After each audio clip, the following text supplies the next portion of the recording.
अस्सलाम वालेकुम फ्रेंड्स, सवारी कैसे हैं आप? उम्मीद है कि आप सब खैरियत से होंगे और अपनों के साथ होंगे। आज का हमारा प्रोडक्ट है खीर मिक्स। इसकी होलसेल और रिटेल प्राइस आपको रिव्यू करके बताएंगे। इससे पहले कि आप मेरे यूट्यूब चैनल में न्यू हैं तो आप मेरे यूट्यूब चैनल को लाइक और सब्सक्राइब करें और बेल आइकन ज़रूर प्रेस करें, बेल आइकन ऑन करें ताकि जो भी न्यू वीडियो मेरी अपलोड हो आपको नोटिफिकेशन जरूर पहुँच जाए। तो फ्रेंड्स, इसकी जो ओल्ड प्राइस थी वो थी 85 रुपीज़, 85 रुपये, लेकिन अब इसकी न्यू प्राइस आ चुकी है 100 रुपीज़।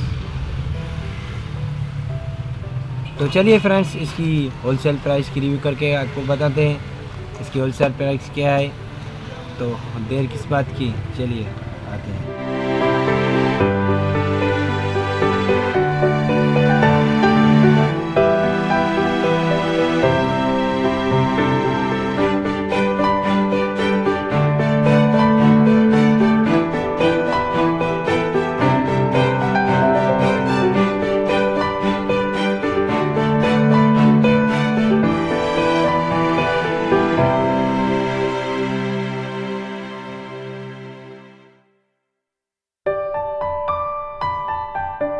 तो चलिए फ्रेंड्स, अब हम आ चुके हैं फाइनली होलसेल प्राइस की तरह और रिटेल प्राइस की तरह खीर मिक्स।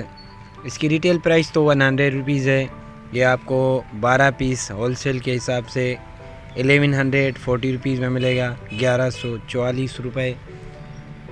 तो फ्रेंड्स, ये आपको 95 रुपीज़ में पड़ेगा होलसेल प्राइस में और आप इसे 100 रुपीज़ में रिटेल में चलाएँगे। Thanks for watching my YouTube channel kirana restaurant.